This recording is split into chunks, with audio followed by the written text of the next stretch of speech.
അനീഷ് അനുമോളെ പ്രപ്പോസ് ചെയ്ത കാര്യം ഷാനവാസിൻ്റെ അടുത്ത് ഇവർ തുറന്നു പറഞ്ഞിരിക്കുകയാണ്. ആദിലയും അനുമോളും ഒരുമിച്ചിരുന്നാണ് ആ ഒരു കാര്യം പറഞ്ഞത്. ഷാനവാസിന് ആദ്യം വിശ്വസിക്കാനേ കഴിഞ്ഞില്ല. ഓ പിന്നെ അനീഷ് അങ്ങനെയൊന്നും പറഞ്ഞിട്ടുണ്ടാവില്ല എന്ന് പറഞ്ഞ് ആദ്യം വിശ്വസിച്ചില്ല. പക്ഷേ ഡീറ്റെയിൽഡ് ആയിട്ട് ഇവർ കാര്യങ്ങൾ പറഞ്ഞപ്പം ഷാനവാസ് അത് വിശ്വസിച്ചു. പക്ഷേ ഷാനവാസ് ഒരു നല്ല സുഹൃത്താണ് കേട്ടോ. അത് കേട്ടിട്ട് ചിരിക്കാനോ അല്ലെങ്കിൽ കളിയാക്കാനോ ഒന്നും പോയില്ല.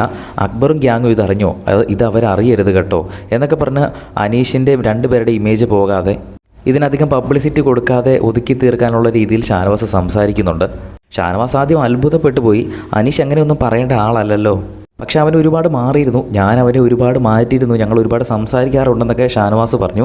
അപ്പോൾ അതിൽ അനുമോളും ചോദിച്ചു, പുള്ളിക്കാരൻ്റെ പ്രണയകഥയൊക്കെ നിങ്ങളോട് പറഞ്ഞിട്ടുണ്ടോ എന്ന് ചോദിച്ചു. അപ്പോൾ ഷാനവാസ് പറയുന്നുണ്ട്, ഓ പിന്നെ അതിനവനെ അടുപ്പിക്കണ്ടേ, ഞാനായിട്ട് അങ്ങോട്ട് എന്തെങ്കിലും ചോദിച്ച് വല്ല തമാശയൊക്കെ പറഞ്ഞാലേ ഉള്ളൂ, പേഴ്സണൽ കാര്യങ്ങളൊക്കെ ചോദിച്ചു കഴിഞ്ഞാൽ അവൻ ഒഴിഞ്ഞു മാറി പോകത്തേ ഉള്ളൂ എന്ന്.